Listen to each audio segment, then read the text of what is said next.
And now, Move the Sticks with Daniel Jeremiah and Bucky Brooks.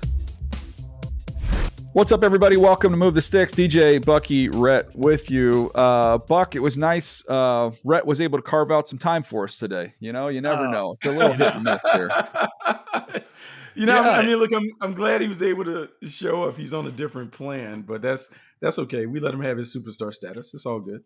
Yeah, I'm guys. What I'm doing right now is I'm out there. I'm just like I'm pounding the pavement. I got my ear to the grindstone. Like I'm listening, ear to the ground, nose to the grindstone. You know what I mean? That whole thing. I'm out there. I'm getting some intel for us for All-Star Game season. Just talking to some college players. Like, don't worry about it. I got it all under control. Okay, all right. We appreciate you making the time for us. We really appreciate it. Holiday season and all that, making time for us. A lot to get to today, guys. But let's start off here. It's time for the lead block presented by T-Mobile for Business. Football needs a network willing to go the extra yard. So do you. Go further with T-Mobile for Business. Buck, is there anything to take away from the game last night? I thought we said it properly and that Dan Campbell is incapable of taking a knee. Like they, no chance they were going to do that. So they go ahead and go finish it up strong on the road against the 49ers and set up for a monster game coming up. But what was your takeaway from that game, either side, Detroit or San Fran? I can only imagine what their practices are like from an offensive perspective, because Ben Johnson, look, they have so much fun on offense with the trick plays and the daring where they're going for it all the time. It's just a really fun offense to watch. And even though it makes me cringe sometimes when Dan Campbell elects to go for it on every fourth down situation. Look, man, they prove him right so often. I can understand why he has so much confidence in his crew. They go for it down in a go-to-go situation. I'm like, man, like at some point you got to take the points. Nope, Sam Laporta touchdown. Third and long, backed up. Hey, you know what? How about we do the old hook and ladder? I'm like, is this flag football or are they playing a real NFL game? And just the clever deployment of all the weapons that they have on offense makes it just a very difficult team to defend. And I can talk about the questions about their defense all day, but if you can put 40 burgers on everybody, it's going to be hard for people to beat you. Yeah, I mean, I'll agree with you. And they sit here and close out a flawless season on the road. They go 8 or whatever it was on the road, 8-0 on the road. I mean, like that's some big time ball right there, especially in that division with some really good teams up there. I mean, like that was really impressive. Now, to me, on the flip side, DJ, the thing that I'm kind of, now looking at is, all right, where do we stand with the 49ers and Brock Purdy? Because this has been a conversation and he gets the elbow banged up again. They said the UCL, which was a problem before, was okay based on initial testing, but then Shanahan, was talking about some nerve damage, afterwards, which, doesn't necessarily give me the warm fuzzies there. And then, he throws that late pick. I don't see a scenario in which they're not giving him a contract. I just don't know what it's going to look like to get done. I think it's going to be a whole heck of a lot of money. Is what it's going to be. And I think, look, nothing's in a vacuum, right? I think even though you could kind of play this year to year with Purdy, I think when you look at options in free agency, you look at options in this particular draft class, which you wouldn't be able to get a guy anyways. I think it just reinforces this notion of, he's not so bad. Yeah. Whatever issues he has, and let's get him healthy and all those things. But we know when he's dialed in and we have the pieces in place around him, this can operate at a very, very high level. I think that's going to give them the comfort to pay him. So, I mean, I would be shocked if we don't see something get done there. And it's probably, Buck, going to be a number that people on the outside, quote unquote casuals, are going to go like, oh man, that's way too much for him. But I think that's part of it, the going rate. And the other part of it, Buck, is we're not paying him for the rest of the league. We're paying him for how he fits what we do. That's our job. And I think the biggest issue that people have with Purdy is the pedigree, right? Because he was Mr. Irrelevant, a 7th-round pick, and no one on the outside may have viewed him being what he's become. It's hard to say, hey, we're going to pay him like an elite quarterback. I mean, Red and I watched him at the East-West Shrine game. I wish I could tell you that we could forecast that this is what he was going to be. But there are times where players improve and develop. And you're right. Teams have to play players for how they perform within their system. He may not be the right fit for everybody, but he's a perfect fit for the 49ers, because as much as people say, oh, they can plug anybody in there, we've seen a bunch of different quarterbacks for the Niners with Kyle Shanahan, and it hasn't popped like it's popped with Brock Purdy. Because of that, look, whatever they have to pay him, they have to pay him because he certainly has deserved it with the amount of wins that he stacked on the resume since he's been there. Yeah, one of the topics we'll do it on one of these other episodes, maybe later in the week, is I'd like to kind of look at the quarterbacks that are going to be in the tournament. When you look at, the AFC is, gosh, it's just a murderer's row of the quarterbacks over in the AFC and the NFC. I'm sitting here going, man, the way that Goff is kind of dialed in right now. I know we could say there's more talented players, but I don't know. Sam Darnold's played great. Stafford always can bring his level up and can play at a ridiculous level. We kind of go through all those NFC teams, but man, Goff, the level of consistency with him right now, I don't know if anybody matches it, Buck, just in terms of you see it every single game, every single week. And that's the thing, it's just so amazing. We always just talk about, people hate to say this when we talk about players, but system players and scheme fits. And the scheme that Jared Goff is in certainly fits his skill set. They found a way to really accentuate everything that he does positively. And the consistency that he's displayed, particularly over the last few years in Detroit, is everything that you look for in a franchise quarterback. And so back to the Brock Purdy conversation regarding paying him, Jared Goff to me is a perfect example of why you need to pay him, because in that system, Brock Purdy has played like a top 5 player. Doesn't have to be universally, but within that system, he's played like that, which is why he gets paid, and which is why Jared Goff certainly deserves his flowers, if not for the hiccup that he might have had in the middle of the year. Jared Goff should be in the MVP conversation for the level of consistency and performance that he's put up this year. Yeah, no, I think both those guys are going to be taken care of for sure. All right, that was the lead block presented by T-Mobile for Business. Football needs a network willing to go the extra yard. So do you. Go further with T-Mobile for Business. I want to switch gears here before we get to the rookie draft, which, gosh darn it, I thought I'd cut into Rhett's lead, but unfortunately I did not.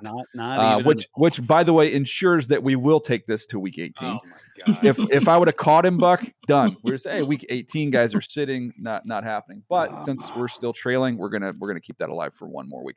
But before we get there, I do want to get into some of these college football playoff games.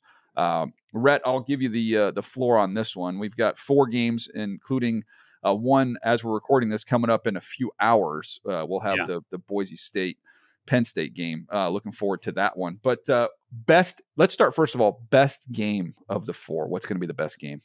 Ohio State, Oregon. I mean, without a doubt, getting to see that rematch again from that October matchup.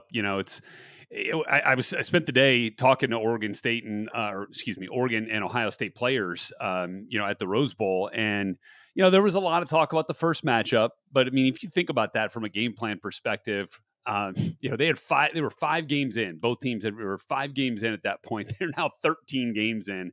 It's almost like 2 different seasons, really, when you talk in the landscape of college football. When you go back and look at that, Jordan Birch didn't play that first game for Oregon. He's back and ready to go here.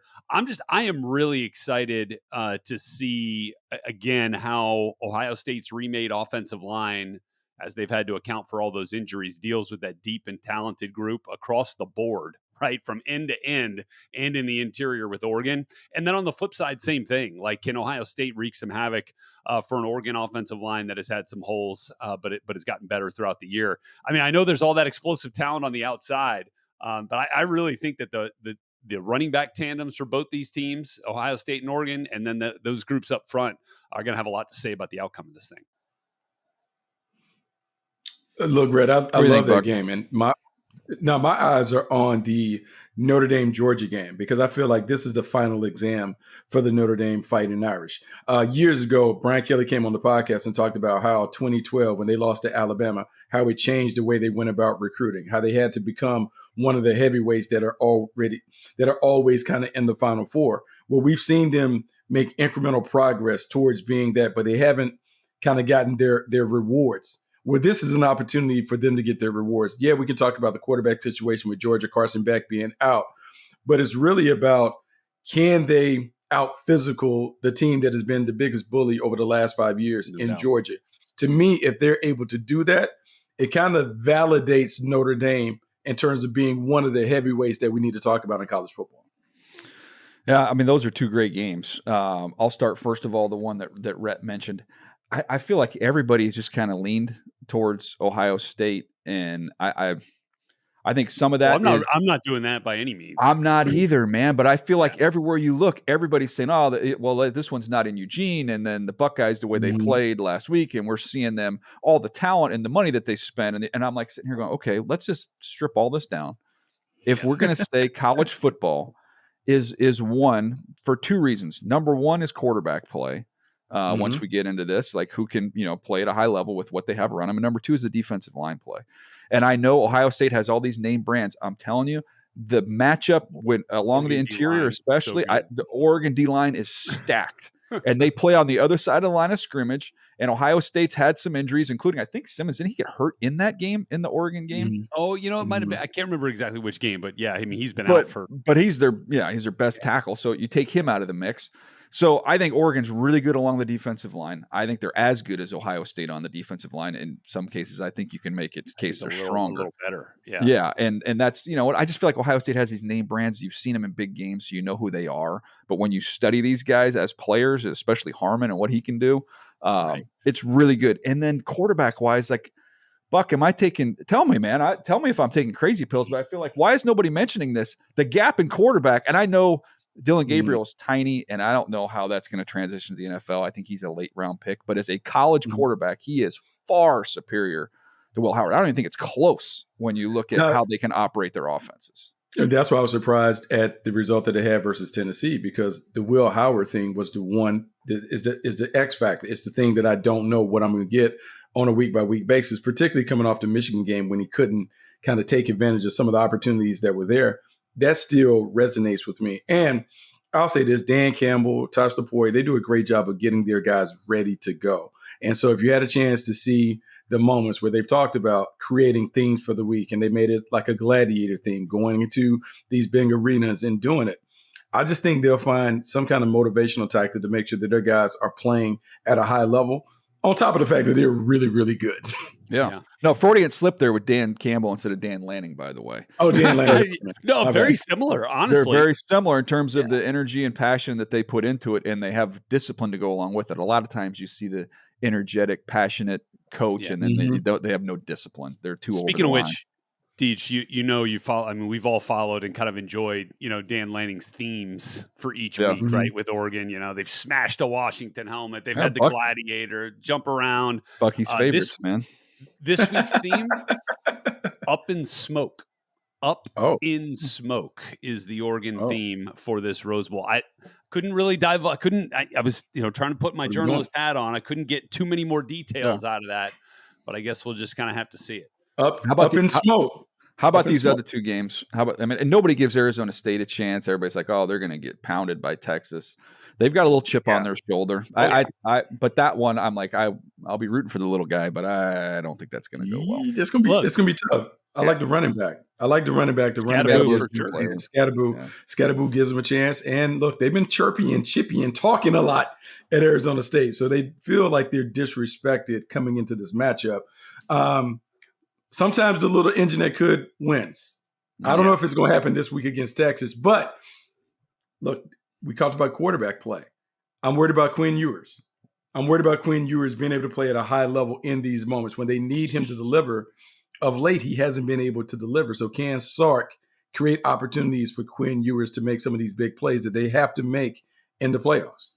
What's the scenario for Sark to see Arch Manning in this game? Like, I'm telling you, it's early. We've already talked about this. Like this is going to be the Tua situation. It's going to be, hey, Jalen Hurts got us here. We respect it, but the second this thing starts to turn left, starts to go the other way, we're going. Here we go. Hey, guys, my whole thing is on the Texas thing is I would love to see them, like, say they win the national championship. And, after the game, they hand out the T-shirts and the hats, and everybody's putting on their T-shirt with it. And then Quinn Ewers all of a sudden takes like an Ohio State shirt, and puts it on. And goes, we won, baby! I'm cashing in. Let me get some of that Buckeye money. You already got some. We're gonna reverse. I'm gonna take some more of that Buckeye cash and going back home. He can do it like those teams. Georgia, maybe puts on like a Georgia Bulldogs T-shirt or something. We can do it like signing. Reports out there at $6 million now. So wow, he's going to get paid. By the way, Buck, we mentioned this the other day, but of these kind of upset scenarios, Boise's the one that I You think really they're going to think make this so? a game. I think they're going to make it a game. I think this goes into this is somewhat big picture, but as someone who came from a program of like a Boise type ilk of where all you've done is win there for 20 something years, you've slayed giants before, you've beaten big teams, your program has that, and there's like the chip on your shoulder, yes, but they also have dudes, led by the best back in the country. Yeah, there's some of that Mountain West disrespect that's going on. And the thing about it is we've seen this happen in Boise for a long time. Boise's always kind of been the land of the giant, where they just kind of chop down trees and cut down the giants, because they've always been able to offensively put you in binds and fits. And they have a lot of that still with their offense. Everyone will talk about Genty, but this scheme that they run, the gap scheme and the misdirection and the counteraction and all of that, with a really good back, is going to be problematic. And when it comes down to quarterback play, you wonder, can Drew Aller, can they create enough explosive plays on offense, Penn State? Because that is a big question, Buck, because it has not happened all year long. The big plays have come from Warren, and they've come from, the run game. That's it. So it becomes a defensive battle, and can Penn State, they got some turnovers early against SMU, so they never really had to go toe-to-toe against that offense. Yeah. But if they're not able to get the turnovers, can they beat Boise straight up offense against offense? I want to have serious concerns. Rhett, can I give you the random Tyler Warren comp, by the way, because I just finished him up the other day. Because I've said he's just a lesser Gronk in terms of he's just not as fast. He's not as fast as Gronk and all other things, but he's so big and he's so strong and he's so tough. This is going in the Wayback Machine, and this is when you know that your comps, you have to be careful, because a lot of people aren't going to even remember this dude, but he's got a little Ben Coates to him, like a little. You remember how freaking big Ben Coates? Let's go. Yes. Whoa. Who was just like a massive, strong bully. Like that's who I was kind of thinking of watching. Like early like Drew Bledsoe, New England. Yes, days, right? Yes, Ben Coates, Ben Winter Coates. Yeah. It was that's my random comp. But you guys both go on Penn State then? You guys both go on Penn State? I am. I do think though that there's a piece of me that's like if Penn State keeps Genty 150 or below, they win this game. If he goes over 150 and we're starting to talk about 200, that means they're controlling the football. That means they're controlling the flow of the game. That means they're going to be in the game in the fourth quarter. And then, I think a lot of this game will come down to Madsen Maddox a little bit. Like, how many throws can he make, right, when they're really trying to take Genty away? Yeah, and I also think their special teams got to show up. I mean, yep, we might be talking about Boise in a whole different light if their special teams showed up against Oregon. So that's right. I mean, yeah, return touchdown, winning field goal at the end. Yeah, it's a confident bunch. All right, rookie draft guys, it's that time. I was hoping, Buck, we'd be able to cut into the lead. Unfortunately, Buck had a great week. You got 6 points last week, Buck. Irrelevant, Buck. Doesn't matter. I'm playing it out. Buck went strong. He went strong late. String over here. Doesn't matter. So this is the last one. 5 points need to be made up, so it's going to have to be just a shutout. And unfortunately, lo and behold, look who has the first pick. Yeah, look, it's not as easy as you think here, okay? Because we got to weigh. I feel like we got to weigh whether Dan Quinn is going to really play these starters this week for Washington. Now, he said they're going to fight like hell to keep the number 6 seed because they see it as valuable. But I mean, like, there's a little bit of, all right, they get out to they start beating up on the Cowboys here. Are they going to take Jaden Daniels out? And then what happens to me? Whereas, Bo Nix probably playing against, a Chris Jones less Chiefs team, maybe a few other guys out. I'm just saying this is tougher than it looks. Drake May got dinged up, so is Drake May going to play? Hard pass there on that situation. Go ahead. You want me to just make the pick, huh? Yeah. All right. I think I got to do it, and I think I got to go to Jaden. I think it's just the safest pick here. Jaden Daniels is going to be where I'm going. Right, number 1. I'm taking Bo Nix because I'm worried about these other quarterbacks. So I'll go Bo Nix with the second pick. Okay, right, give me Brock Bowers and BTJ back to back. Woo! So Brock good. Bowers, BTJ. Okay, so then that leaves me. I got it. Shoot, I'm going to go Neighbors. Damn. All right, give me Bucky Irving for one of those. Yeah. And then for my second one, are we thinking, DJ? What's Harbaugh's situation here? What's he going to do? So with these here's guys? the challenge with that is if Cincinnati wins, and Cincinnati is favored to beat the Steelers. If Cincinnati beats the Steelers, the Chargers, if they win their game against the Raiders, would put them in the 5 seed and send them to Houston versus the 6 seed and go into Baltimore. Most likely. So if Cincinnati beats Pittsburgh, the Chargers got to go. If somehow the Steelers win at home against Cincinnati, then there's no reason for the Chargers to play anybody. They're locked into the 6 seed. Oh, that's tough. Oh Little man, roll the Lad's dice. kind of been a little bit banged up Roll of the too. dice there. And you can't imagine. Oh yeah, I think that's going to be too much for me to deal with there. Man, okay. In that case, oh buddy. Sheesh. Okay. Give me Marvin Harrison. Okay. Coming off a nice game. I was really thinking Garindo, by the way. I was really thinking Garindo. That is your guy, man. You have been really attached at the hip to Garindo since. He won me a couple weeks. I mean, that is your baby. guy. I mean, we Indiana represent. Like man, Indiana. We talk about pet cats. Everyone has their little pet cat that they fall in love with. Garindo has certainly been yours throughout the process. I can't wait. I can't wait to after this All-Star season, like who you gonna come up with? Senior Bowl, you're gonna have like a handful of guys that are your guys. I don't know. Yeah, they're gonna be my guys. I gotta try and take a big swing here, because I gotta make up 5 points. So I have to. Going worthy? It's a gamble. No, it's a gamble. I'm gonna gamble that the Cincinnati Bengals under Joe Burrow are gonna go in there and beat Pittsburgh, and I'm gonna take McConkey. So that gives me. I needed an upside play. So I've got Bo Nix. Everything on the line against the backups for KC. I've got Neighbors coming off a monster game, and I've got McConkey, who, if they have to play their guys, I think would carve up the Raiders. So that's it. I'm taking my swing there. Buck, you got the final shot here. Well, it's easy. I don't have many guys left. I mean, the only quarterback that I could take is Caleb Williams. Well, take that back. You're right. I forgot about Michael Penix. Yeah, why not? Throw Michael Penix out there. I need to hang up a number, and it doesn't matter anyway. So let's go, Michael Penix.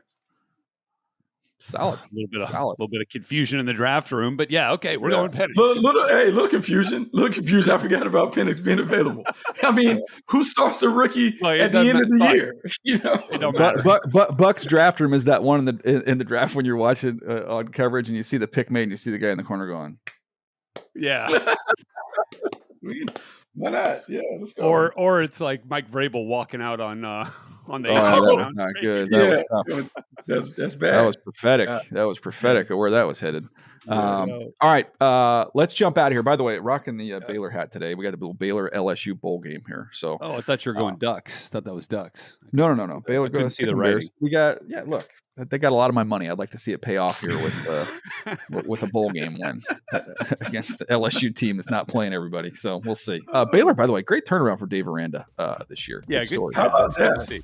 He did a good job. Good dude. All right, that's going to do it for us today. Hope you guys enjoyed it. We'll be back tomorrow. Bucky and I will be with a brand new episode. Happy New Year, everybody. Be safe, and we'll see you next time right here on Move the Sticks.